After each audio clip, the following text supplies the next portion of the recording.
ইংরেজি সাহিত্য, যেখান থেকে কিন্তু মোটামুটি সব পাশে কিন্তু প্রশ্ন হয়ে থাকে। সো আজকে আমরা কথা বলবো ইংরেজি সাহিত্যের পার্ট 2 নিয়ে।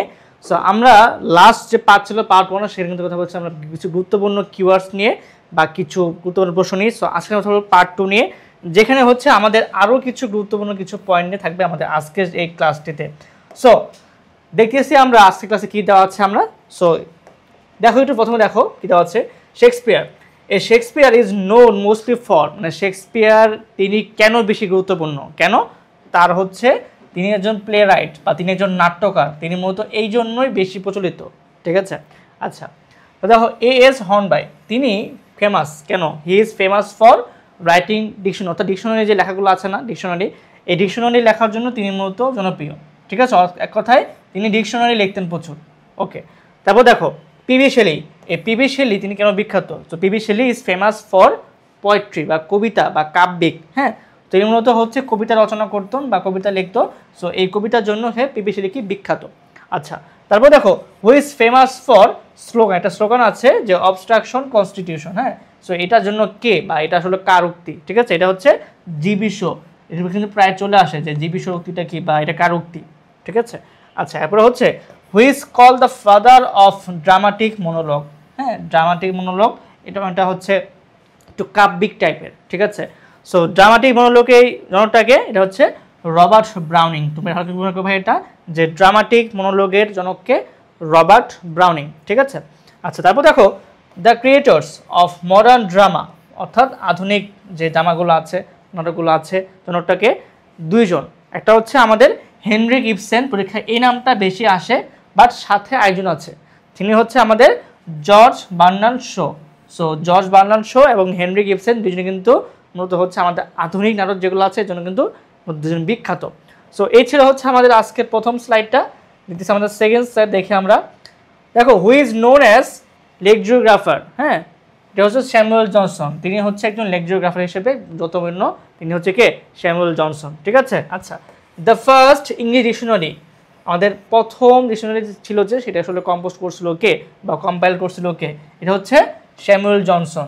ঠিক আছে, আচ্ছা তারপর দেখো এডিসন, এডিসন অ্যান্ড হচ্ছে স্টিল আর ফেমাস ফর এসে রাইটিং, অর্থাৎ আমাদের প্রবন্ধ রাইটিং আছে না, এই প্রবন্ধ রাইটিংয়ের জন্য নম্বর হচ্ছে কারা? এই দুজন। ঠিক আছে, এরপরে হচ্ছে দেখো এই যে Andrew Marvell and John Donne আর মেটাফিজিক্যাল পোয়েট, অর্থাৎ তারা হচ্ছে অধিবিদ্যামূলক কবি।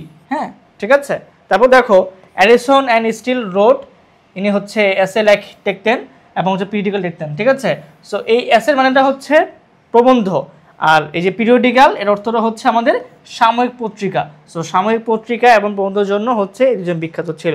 আচ্ছা তারপর দেখো এটা খুব বেশি গুরুত্বপূর্ণ, যেমন জানি যে জন মিল্টন আছে, তো এই মিল্টনের যে প্যারাডাইস লস্ট, এটা কী ধরনের লেখা? সো প্যারাডাইস লস্ট এটা লেখছে কে? John Milton. হ্যাঁ, আর এই প্যারাডাইস লস্ট কী ধরনের লেখা? এটা হচ্ছে একটা এপিক বা হচ্ছে একটা মহাকাব্য। ঠিক আছে, তারপর দেখো Ben Jonson is considered one of the greatest personalities in drama, অর্থাৎ ড্রামা বা নাটকের ক্ষেত্রে জন বেল্টন একজন কি বিখ্যাত মানুষ বা একজন পরিচিত মুখ। ঠিক আছে, তারপর দেখো লাস্ট তথ্য আজকে ক্লাসের জন্য, এটা হচ্ছে দ্য ওভারলি নোভেলস, অর্থাৎ নোভেল অর্থ উপন্যাস, এটা কোথায় পাওয়া যায় বা লিখিত হয়েছে কার মাধ্যমে? সেটা হচ্ছে আমাদের ওয়াল্টার স্কটের মাধ্যমে। সো এই ছিল হচ্ছে আমাদের আজকের যে দুটো তথ্য, ইম্পর্টেন্ট তথ্য, এটা পার্ট 2। সো এটি ছিল প্রথম স্লাইড, এরপর এটা হচ্ছে আমাদের এই যে তার আগের স্লাইডটা হচ্ছিল আমাদের এই স্লাইডটা ছিল। সো আমরা এটি ভালো করে মনে রাখবো। ইনশাল্লাহ তোমরা চাইলে আমাদের যে এই সেশনের মাধ্যমে আমরা কিন্তু হচ্ছে আমাদের লিটারেচারের যে কাব্যিক পয়েন্টগুলো আছে আমরা কিন্তু পার্ট 1 করে দেখিয়েছিলাম। দেখো তোমাদের এর আগে ভিডিওতে আমি কিন্তু পার্ট 1-এ কিন্তু এই পার্টটা দেখিয়েছিলাম। ঠিক আছে, সো আজকে আমরা পার্ট 2-তে হচ্ছে আমরা এই পার্টটা দেখলাম। ইনশাল্লাহ আমরা এভাবে হচ্ছে সিরিজের মাধ্যমে তোমাদের লিটারেচার পার্টগুলো যেগুলো মুখস্থ করতে হয় আস্তে আস্তে তোমরা পড়বা, গ্যাপ দিয়ে পড়বা। সো এই জন্য কিন্তু আমি হচ্ছে কয়েকদিন পর ভিডিওটা দিচ্ছি, তোমরা প্রত্যেকটা ভিডিও দেখবা এবং তুমি এটা আদায় নোট করে রাখবা যে ইংলিশ সাহিত্য। দেখো এই ইংলিশ সাহিত্য থেকে কিন্তু আমাদের কয়েকটা জায়গায় প্রশ্ন হয়। ঠিক আছে, প্রথমত হচ্ছে আমাদের জাহাঙ্গীরনগরে কিন্তু প্রশ্ন হয়। ঠিক আছে, চট্টগ্রামে কিন্তু প্রশ্ন হয়, বাট তুমি যদি দেখো গত বছর কোশ্চেন দেখো ডিউতেও কিন্তু প্রশ্ন হয়েছিল। সো এই জন্য আসলে এই লিটারেচার পার্টটা সবাই গুরুত্ব না দিলেও তুমি যদি গুরুত্ব দাও তুমি কিন্তু সেখানে 1 থেকে 2 মার্ক কিন্তু অবশ্যই বেশি পাবা। যেমন দেখো ইউনিভার্সিটি কিন্তু 0.25-এর জন্য কিন্তু সিরিয়াল পিছন থেকে চলে যায়। সো তুমি যদি এখানে 1-2 মার্ক বেশি পাও তোমার কিন্তু অনেক দিন কিন্তু এগিয়ে যাবা। এবং গত বছর কিন্তু এখান থেকে 2টা প্রশ্ন হয়েছিল শুধু ডিউতে।